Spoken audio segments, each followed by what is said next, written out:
No dia 4 de fevereiro de 1971, um desastre ocorre na cidade de Belo Horizonte, capital de Minas Gerais. Uma das estruturas principais do novo Parque da Gameleira, o Pavilhão das Exposições, cai, matando 69 operários e deixando ao menos 100 feridos. Esse era um projeto de autoria do renomado arquiteto Oscar Niemeyer, mas que infelizmente ficou marcado pelo seu trágico fim, sendo um dos maiores desastres da história da construção civil no Brasil. Mas quem são os responsáveis por esse acidente? E por qual motivo os familiares de vítimas e sobreviventes nunca receberam suas devidas indenizações? É sobre isso que nós falaremos no vídeo de hoje.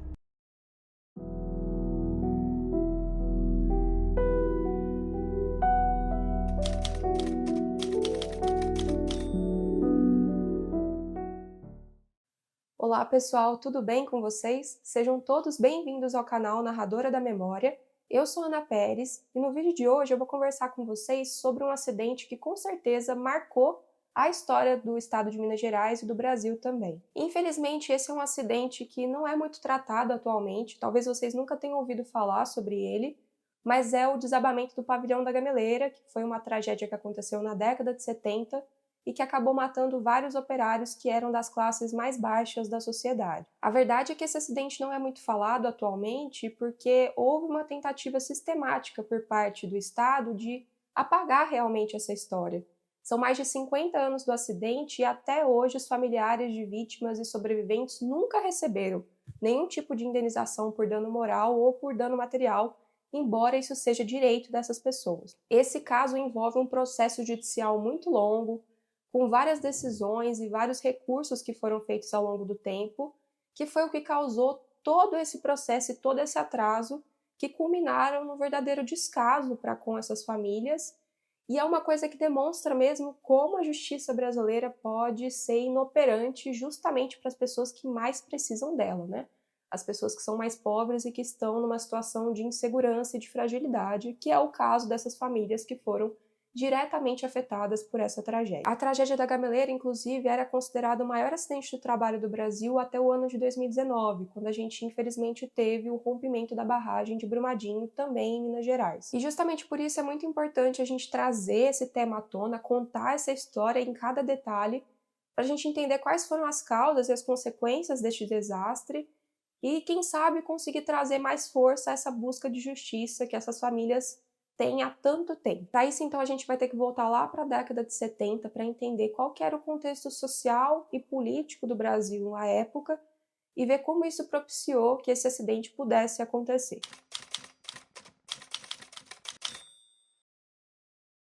Então, pessoal, a tragédia da Gameleira ela acontece durante a ditadura militar, que foi um governo extremamente autoritário e antidemocrático que a gente teve no nosso país.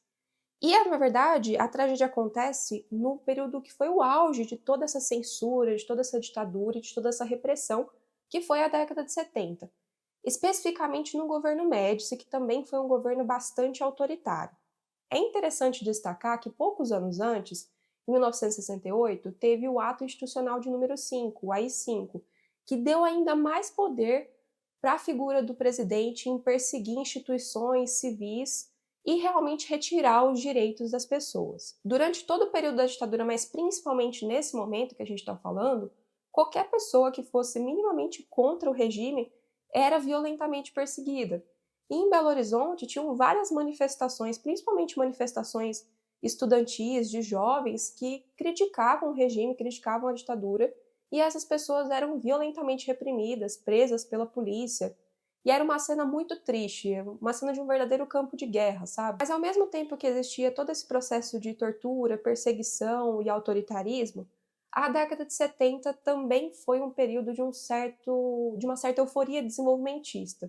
Porque, na verdade, esse foi o momento do milagre econômico, que foi um período que o governo da ditadura militar procurou o desenvolvimento econômico do nosso país através de investimentos de capital financeiro estrangeiro e também pela entrada de várias multinacionais em território nacional. E uma das características principais desse milagre econômico foi justamente a grande expansão que teve da construção civil. E por conta disso, foram feitas várias obras de caráter faraônico, as famosas obras faraônicas, que têm esse nome não só pelo fato de elas serem muito grandes, projetos assim, extensos, mas também porque tinha muita entrada de investimento para a realização desses projetos. Um exemplo muito conhecido de obra faraônica que foi feita à época da ditadura é a Ponte Rio-Niterói, que é essa ponte que a gente conhece, que tem aqui no município do Rio de Janeiro, que na verdade liga o município do Rio de Janeiro ao município de Niterói. É uma das maiores pontes do mundo, ela tem mais de 13 quilômetros de extensão e que foi justamente um projeto feito nessa época. Outra obra que também teve foi a BR-230, que é a Transamazônica, que foi pensada para ser justamente a maior rodovia transversal do Brasil, ligando o litoral do Nordeste até o interior do Amazonas, e seria uma rodovia de mais de 4.000 quilômetros de extensão, então também uma grande obra. E um outro exemplo é o próprio Parque da Gameleira, esse Parque das Exposições, em que estava localizado o Pavilhão da Gameleira, que é a estrutura que a gente está contando a história aqui hoje. Todas essas obras, pessoal, tiveram graves problemas construtivos, o que era basicamente um reflexo desse momento político do Brasil, que era um momento muito conturbado. Então, por exemplo, a rodovia Transamazônica, ela nunca chegou a ser uma obra completa. Hoje a gente tem um pouco mais de 1.000 quilômetros dessa rodovia construídas e parte dessa rodovia, na verdade, nem sequer é asfaltada. E foi uma obra que trouxe muitos prejuízos para os cofres públicos. A ponte Rio-Niterói, ela chegou a ser finalizada, ela existe até hoje, como eu falei, é uma das maiores pontes do mundo, mas a construção dela foi muito complexa, era uma obra muito difícil de ser feita e vários trabalhadores morreram durante esse processo, só que a gente não tem os números exatos de quantas pessoas morreram e de como isso aconteceu por conta da censura que teve na ditadura na época. E o Pavilhão da Gameleira, infelizmente, foi essa tragédia que acabou vitimando vários trabalhadores. A ditadura militar foi um dos períodos no nosso país em que as desigualdades sociais ficaram mais acentuadas. A verdade é que toda essa entrada de capital financeiro, todo esse dinheiro que estava circulando aqui no país, ele não estava sendo distribuído igualmente em toda a população. Na verdade, esse capital estava ficando concentrado nas mãos de empresários ricos e, por conta disso, as pessoas mais pobres estavam ficando ainda mais pobres. E isso é uma coisa que interfere diretamente na história do Parque da Gameleira, porque os operários que estavam trabalhando nessa obra eram justamente essas pessoas que estavam numa situação muito difícil e que procuraram trabalhar nesse projeto para melhorar suas condições de vida. E piorando ainda mais esse cenário que já era muito complexo e difícil, por conta da censura que existiu na ditadura, os sindicatos de trabalhadores eram praticamente inoperantes. Então, vocês podem imaginar que não havia nenhum tipo de fiscalização sobre as condições de trabalho que essas pessoas tinham nessas obras públicas, não só do Pavilhão da Gameleira, como em várias obras no momento.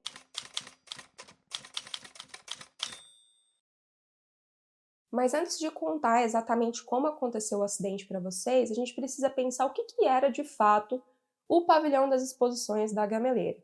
Esse pavilhão ele era uma estrutura que fazia parte de um parque, que seria o novo Parque da Gameleira, que foi pensado e idealizado pelo Oscar Niemeyer, que é um renomado arquiteto brasileiro que fez obras muito importantes aqui no Brasil, como, por exemplo, o projeto de Brasília, né?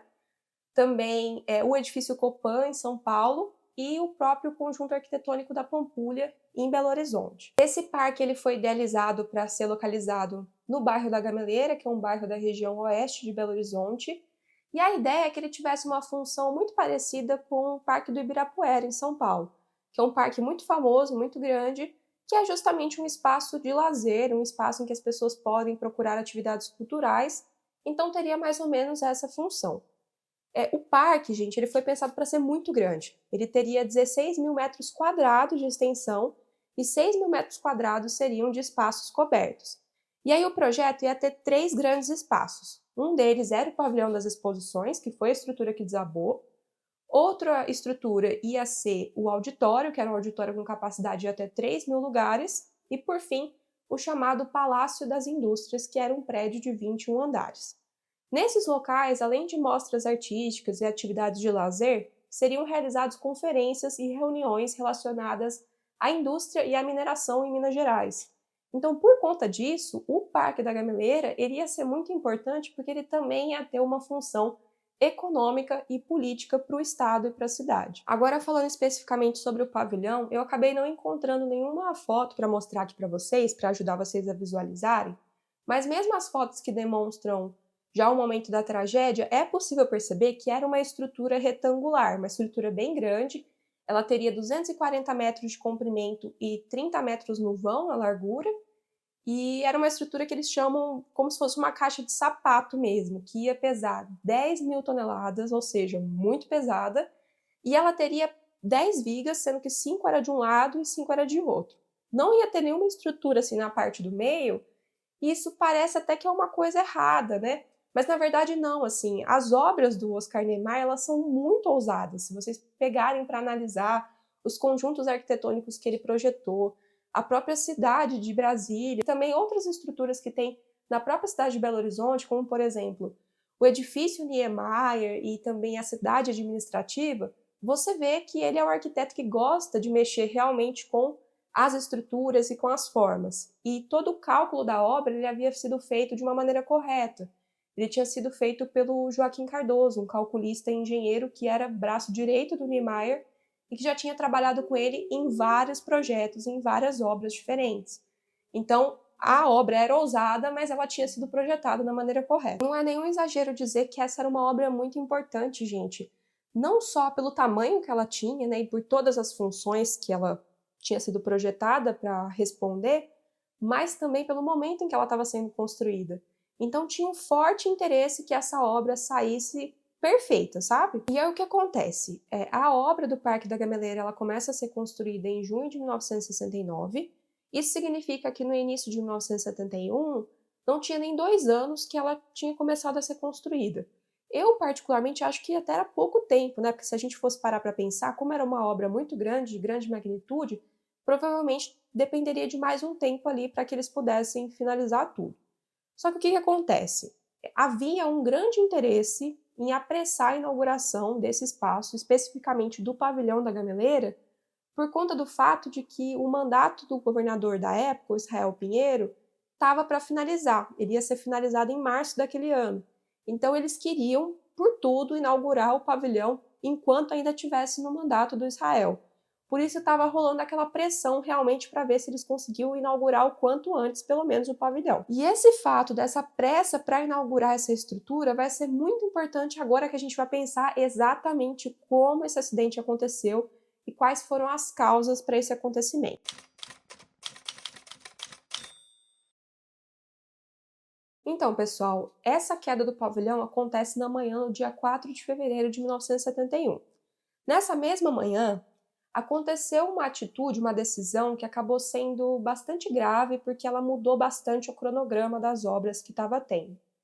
Foi decidido naquele momento ali pela manhã que iam ser retiradas o escoramento das vigas e das lajes da estrutura. Mas qual que era o problema disso? Esse processo, essa retirada, foi feita antes do tempo da cura completa do concreto, que pelo que eu pesquisei, parece que gira em torno de 7 dias. Então, essa cura não tinha sido feita ainda e retirar esse escoramento das lajes era algo muito perigoso, mas realmente foi uma decisão que foi tomada naquele momento. E aí, naquela mesma manhã, por volta das 11h30, uma seção inteira do pavilhão acaba desabando e mata todos os trabalhadores que estavam ali trabalhando naquele local. Os números oficiais dessa tragédia indicam que 69 operários foram mortos e mais de 100 ficaram feridos. Mas trabalhos e investigações posteriores indicam que esse número pode ter sido maior, porque como esse acidente aconteceu justamente no horário de almoço, tinham muitos vendedores ambulantes que estavam passando ali pela região. E, gente, o processo de resgate dessas vítimas foi muito traumático e muito longo. Ele durou 30 dias. E o que acontece? Qual que era a problemática para retirar essas pessoas dali? Era uma estrutura muito pesada, eu falei para vocês, eram 10.000 toneladas. E era concreto armado, gente, aquelas placas de concreto gigantescas que caíram. Então era muito difícil realmente retirar essas estruturas para ir fazendo o resgate. Além do fato de que tinha sempre ameaças de novos desabamentos, então a obra tinha que ficar sendo pausada constantemente. Muitos operários ficaram com ferimentos gravíssimos e uma coisa que ajudou bastante ali no processo do resgate é que próximo de onde aconteceu a tragédia tem o Hospital Sara Kubitschek, que é um importante hospital de ortopedia de Belo Horizonte. Então, muitas dessas vítimas foram levadas diretamente para lá. E eu queria destacar para vocês o perfil das vítimas que infelizmente faleceram nesse acidente, porque esses operários eles eram em maioria homens pobres, que tinham em torno de 30 anos, muitos migrantes que vieram de outras cidades para trabalhar especificamente nessa obra, e eles eram pais de família, eles eram os principais provedores das suas famílias. Então a morte dessas pessoas, infelizmente, piorou muito a situação socioeconômica das suas viúvas, dos seus filhos, e marcou o resto da vida dessas pessoas numa situação muito difícil.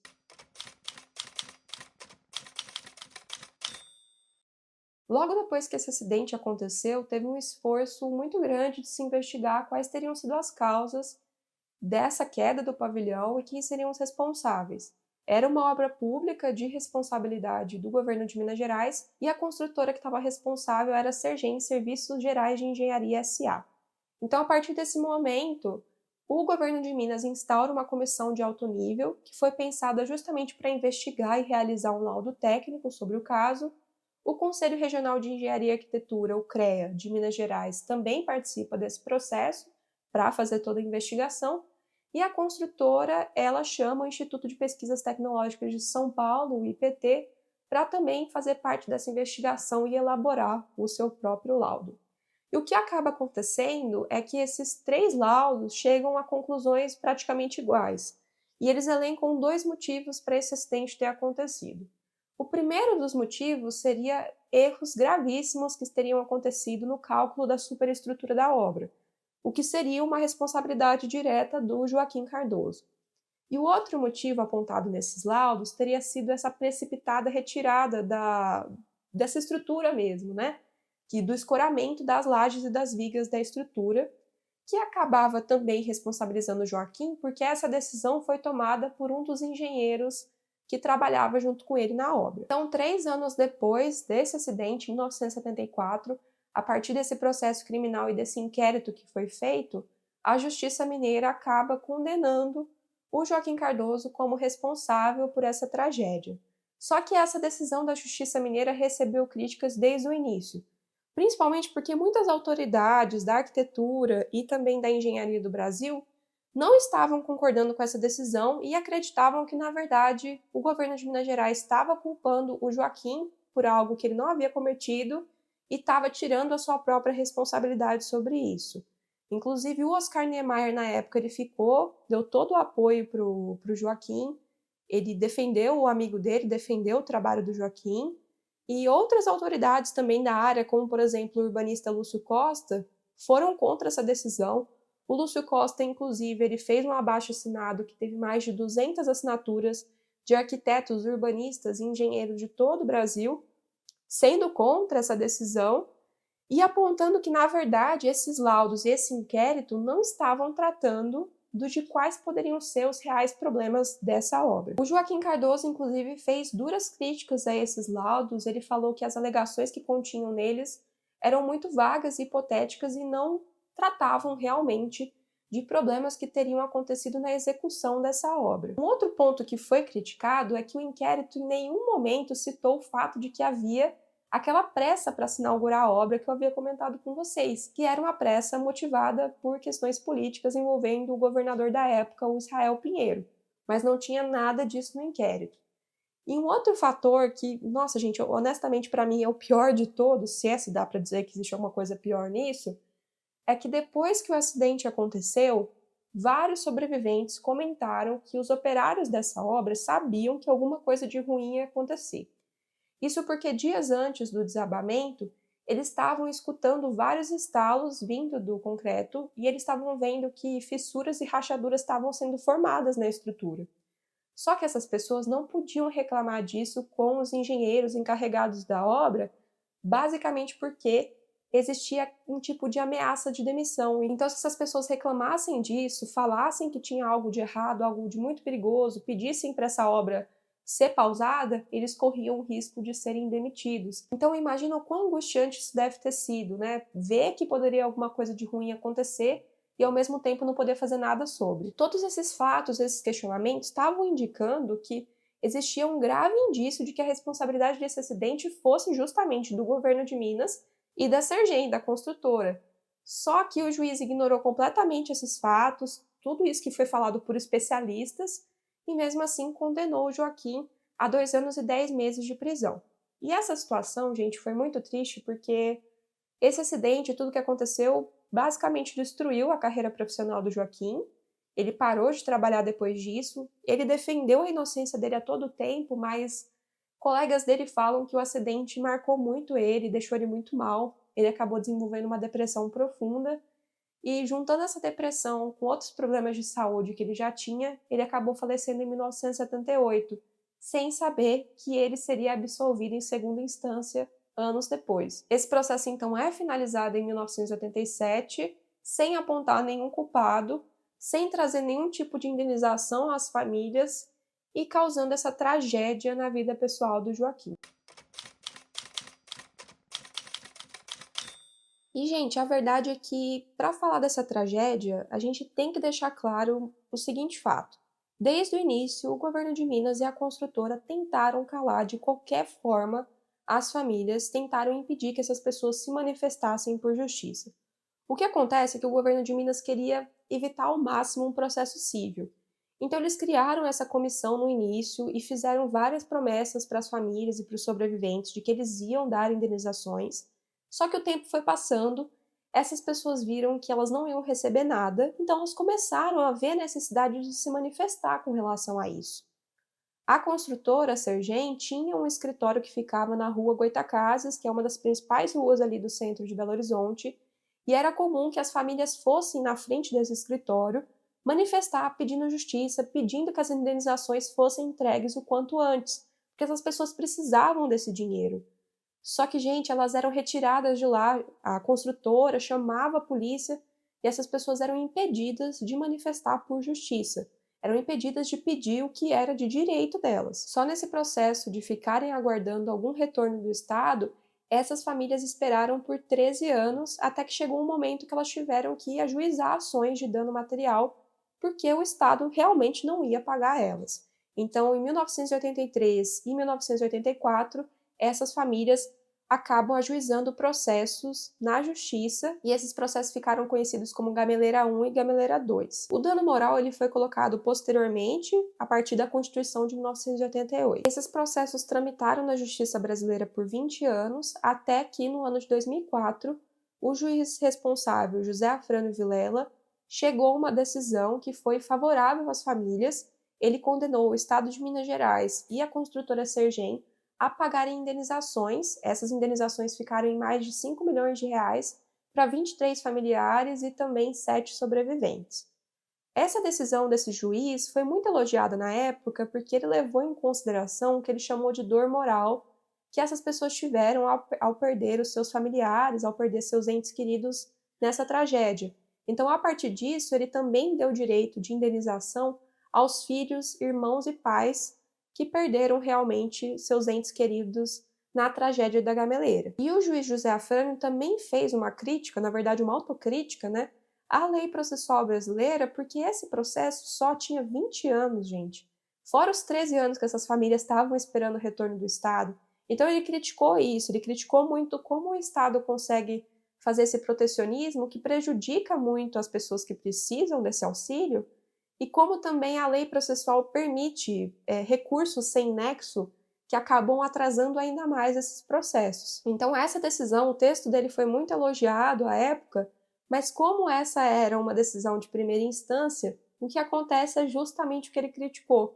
O Estado e a construtora acabam recorrendo em primeira instância. Então, em 2006, o Tribunal de Justiça de Minas Gerais, recebendo esse recurso, ele acaba confirmando novamente a decisão do juiz José Afrânio. Ele condena o governo de Minas Gerais e também a Sergem a pagarem essas indenizações, só que o que acontece é que, novamente, o governo do estado e a construtora recorrem, só que dessa vez ao Superior Tribunal de Justiça. Esse recurso do governo de Minas e da construtora vai chegar no STJ em 2009, só que só em 2016 há um parecer. Então, esse processo novamente está rolando há muito tempo por conta desses recursos. São mais de 10 anos da decisão do juiz até que o STJ dá um retorno, e é novamente um retorno que condena o governo de Minas Gerais e também a Sergem a pagar indenizações. Nesse momento, as indenizações de dano moral são fixadas em R$ 30 mil para caso de morte e R$ 25.000 para caso de invalidez. Só que desde que essa decisão foi colocada em 2016, ela não foi cumprida e o processo não teve mais nenhuma movimentação. Por isso, no ano de 2021, estava rolando um forte indício que esse processo poderia até mesmo ser prescrito por conta do fato que já tinham 5 anos dessa decisão judicial. E a verdade é que essa é uma situação muito grave, porque são 50 anos da história, gente. 50 anos desse acidente, 50 anos que essas famílias estão buscando por justiça, e mesmo no momento em que eles conseguem ter uma decisão judicial favorável que indica a indenização, isso não é cumprido. São essas falhas da justiça brasileira, na verdade, essa incapacidade da justiça brasileira em aplicar suas próprias leis e auxiliar essas pessoas que tanto precisam disso. Inclusive, uma coisa muito marcante que aconteceu é que no dia que essa tragédia completou 50 anos, que foi dia 4 de fevereiro de 2021, também foi o dia em que a Vale e o governo de Minas Gerais firmaram um acordo de 37 milhões para tentar reparar os danos causados pelo rompimento da barragem em Brumadinho, que acabou se tornando em 2019 a maior tragédia de trabalho da história do Brasil. Inclusive, pessoal, o próximo vídeo aqui do canal vai ser sobre o Brumadinho, então não esquece de se inscrever aqui para não perder ele, beleza?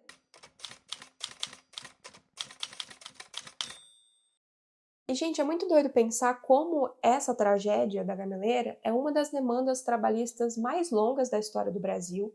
É um caso que envolveu uma série de erros que acabaram culminando nessa tragédia, mas que, infelizmente, até hoje, essas famílias não tiveram retorno positivo, não tiveram essas indenizações de dano material e moral que são um direito dessas pessoas. Eu acho que esse caso da tragédia da Gameleira é um dos casos que mais evidencia para a gente esse problema que existe na justiça brasileira em não conseguir operar da maneira correta para atender justamente as pessoas que mais precisam dela, que são as pessoas mais pobres. Essas famílias que sofreram com a tragédia, gente, tiveram suas vidas marcadas de forma inimaginável. Essas pessoas, muitas delas, nunca conseguiram se reerguer. E essas indenizações eram extremamente necessárias no momento em que tudo aconteceu. E pensar que foram necessários 50 anos se passarem e até hoje não se tem um retorno, chega a ser assim.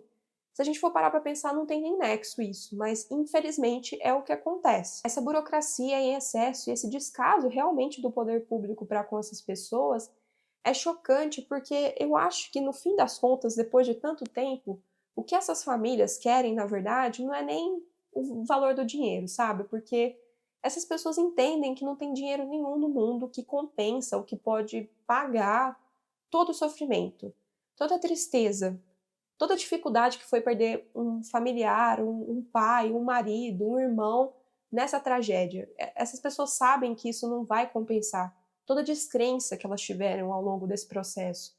Mas, de certa maneira, receber essas indenizações é uma forma simbólica dessas pessoas colocarem um ponto final nessa história.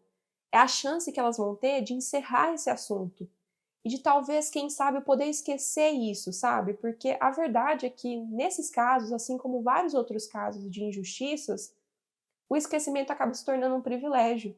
Para pensar, todos os dias essas pessoas acordam e elas sabem que elas não conseguiram o que é de direito delas. Isso é uma violência diária que não deveria acontecer em nenhuma circunstância, mas é o que acontece com essas pessoas. Como eu falei para vocês, o impacto desse acidente na vida dessas pessoas foi muito grande. A situação familiar ficou terrível porque essas pessoas começaram a ter necessidades financeiras básicas. Várias famílias não estavam conseguindo mais se sustentar. E esses filhos órfãos, ao mesmo tempo que perderam a capacidade de enxergar um certo valor no trabalho, eles tiveram que começar a trabalhar desde cedo em trabalhos extremamente precários para conseguir auxiliar sua família, para conseguir sustentar suas próprias famílias, o que foi realmente uma tragédia na vida de cada um deles. Um outro fator muito complicado foi o impacto do trauma psicológico que essas pessoas passaram. Não só os familiares das vítimas, mas também quem trabalhou nos resgates, as pessoas que moravam no entorno ali da construção quando o acidente aconteceu. Tem vários relatos de pessoas que não podem escutar o barulho de sirene de ambulância ou de materiais de construção, né, de máquinas de construção sendo utilizadas, que essas pessoas já lembram desse trauma, já vem na mente delas todo o sofrimento que aconteceu naqueles dias. Muitas pessoas não conseguem nem caminhar próximo de onde aconteceu a tragédia sem lembrar com muita dor de tudo o que rolou ali naquele espaço. E o pior de tudo, gente, para piorar ainda mais tudo isso, é que existe na verdade um grande desrespeito com as pessoas, com essas famílias e com as vítimas desse acidente. Porque o que acontece? No lugar em que aconteceu a queda do pavilhão, depois que eles retiraram todas as estruturas, nunca foi construído nenhum monumento, nunca foi construído nenhum memorial para lembrar o caso, para lembrar as vítimas.